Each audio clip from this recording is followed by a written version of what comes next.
कक्षा 7 के बच्चों का हिंदी की ऑनलाइन कक्षा में स्वागत है। आज हम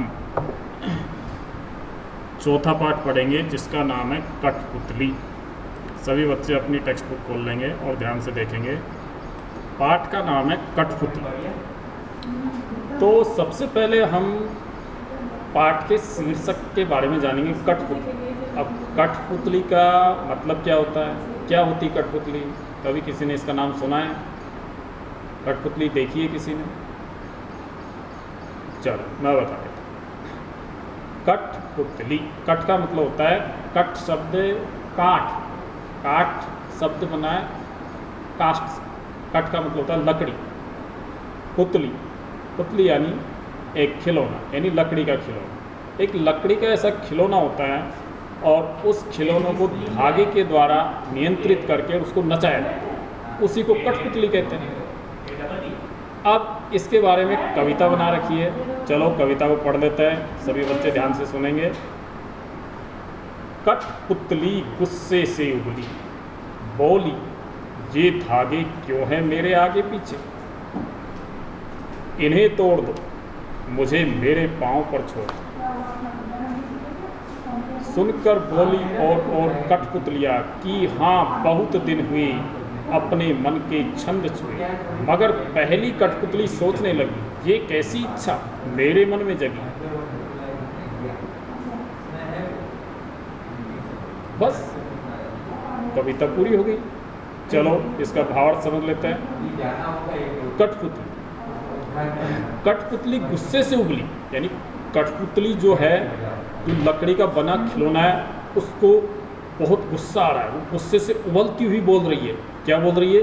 ये धागे क्यों हैं मेरे आगे पीछे, यानी ये जो धागे हैं, इन धागों के दम पर मुझे ये धागे मुझे जो नचा रहे हैं, ये मेरे आगे पीछे क्यों हैं, इन्हें तोड़ दो। यानी ऐसा क्यों कहना चाहती है कठपुतली? वो धागों को क्यों तोड़ना चाहती है? क्योंकि कठपुतली स्वतंत्र होना चाहती है। वो धागों से परतंत्रता में बंधी हुई है, यानी उसको परतंत्रता पसंद नहीं है, वो स्वतंत्र होना चाहती है। वो चाहती है कि वो अपने बल पर नाचे, अपने पैरों पर चले, किसी दूसरे के ऊपर धागों पर डिपेंड न रहे, धागों पर निर्भर न रहे, मुझे मेरे पाँव पर छोड़ दो। यानी अब कठपुतली बोल रही कि अब मुझे मेरे पैरों पर छोड़ दो, यानी मैं अब आत्मनिर्भर बनना चाहती हूँ।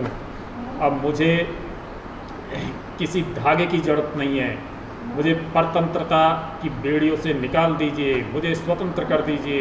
इस तरह बोल रही कठपुतली। सुनकर बोली और कठपुतली, यानी उस कठपुतली का दुस्साहस देखकर दूसरी कठपुतलियों के अंदर आत्मविश्वास आया।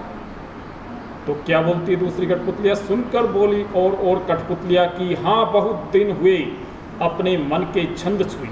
यानी दूसरी कठपुतलियाँ भी बोलती है, उसकी आवाज़ में आवाज़ मिलाकर बोलती है कि हाँ बहुत दिन हुए अपने मन के छंद छुए, यानी खुद के अपने हिसाब से जीवन जीना हमने छोड़ दिया, हम दूसरों के हिसाब से नाच रहे हैं। अब हम खुद अपना स्वतंत्र जीवन जीना चाहती है, इसलिए अब हम इन धागों के बंधन से मुक्त होना चाहते हैं, इसलिए हम अपना स्वयं का जीवन जीना चाहते हैं। मगर पहली कठपुतली सोचने लगी ये कैसी इच्छा मेरे मन में जगी। यानी पहली कठपुतली क्या सोचने लगी? जिसने दूसरी कठपुतलियों के मन में इच्छा जगाई कि ये कैसी इच्छा मेरे मन में जगी, यानी ये स्वतंत्रता की ऐसी भावना मेरे मन में जो जगी है, ये किस तरह की जगी है, यानी ये तो बहुत अच्छी इच्छा है। अगर धागों के बंधन टूट गए तो हम स्वतंत्र हो जाएंगे, हम अपना जीवन खुद जिएंगे, हमारे खुद के अपने विचार होंगे, अपने भाव होंगे, अपने पैर होंगे, हम अपने ऊपर पूर्ण रूप से आत्मनिर्भर होंगे, हम धागों पर कभी निर्भर नहीं रहेंगे।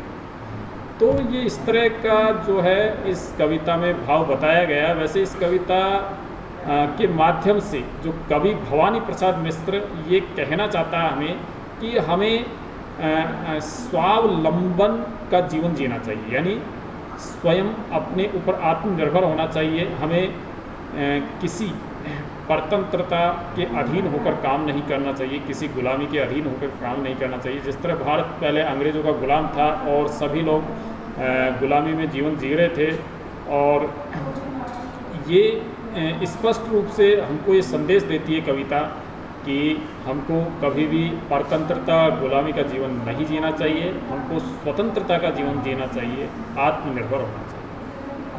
धन्यवाद।